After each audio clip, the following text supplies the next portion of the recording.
अस्सलाम वालेकुम। बच्चों के लिए सबक आमोज़ मज़ाहिया कहानियाँ। ठीक है, आज हम क्या पढ़ रहे हैं? बच्चों के लिए सबक आमोज़ मज़ाहिया कहानियाँ हैं जो कि आप मज़े से मेरे साथ पढ़ेंगे और फिंगर रख के पढ़ेंगे ताकि आपकी उर्दू भी ठीक हो जाए।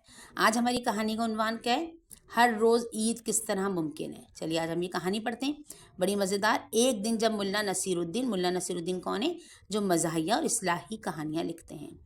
एक दिन जब मुल्ला नसीरुद्दीन के इलाके में सख्त कहत पड़ा, यानी कि खाने पीने की कमी हो गई। छोटे बच्चों के लिए मैं तशरीह और अल्फाज के मायने साथ बताऊंगी ताकि उन्हें आसान हो जाए समझना।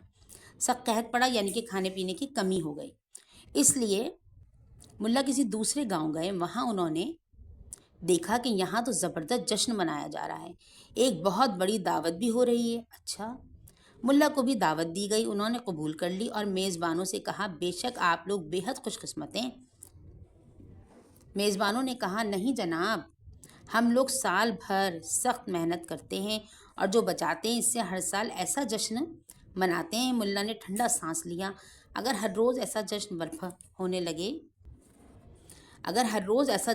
होने लगे तो दुनिया भर में कोई भी भूखा ना रहे। बात उनकी ठीक है। हमें इस कहानी से क्या सबक मिलता है? मेहनत के बगैर देखिए कुछ हासिल नहीं हो सकता।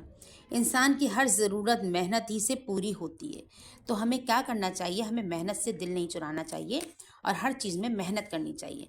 अभी तो आप लोगों को मेहनत से पढ़ना चाहिए, छोटे बच्चों को। चलिए अब हमारा क्या है, हर रोज़ ईद किस तरह मनाएं, इसके सवाल जवाब मुझे दीजिए। वीडियो को लाजमी लाइक कीजिए, शेयर कीजिए, सब्सक्राइब कीजिए और मेरे पेज को फॉलो कीजिए ताकि आपको मज़ीद कहानियाँ मिलें। और मुझे कमेंट करके बताइए कि आपको आइंदा इस्लाही कहानियाँ सुननी है, मज़ाहिया कहानियाँ सुननी है या क़ससुल अंबिया के किस्से सुनने हैं। ठीक है, चलिए सवाल नंबर 1, हर रोज़ ईद किस तरह मनाएं के सवाल नंबर मुझे बताइएगा कमेंट करके लाजमी। मुल्ला नसीरुद्दीन दूसरे गाँव क्यों गए? नंबर 2, मुल्ला ने गाँव वालों को खुशकिस्मत क्यों कहा? नंबर 3, हम मुसलमान हिजरी साल में कितनी ईदें मनाते हैं? मेरा कमेंट करके नाम लिखिए। आज हमने क्या पढ़ी है? हर रोज़ ईद किस तरह मनाएं।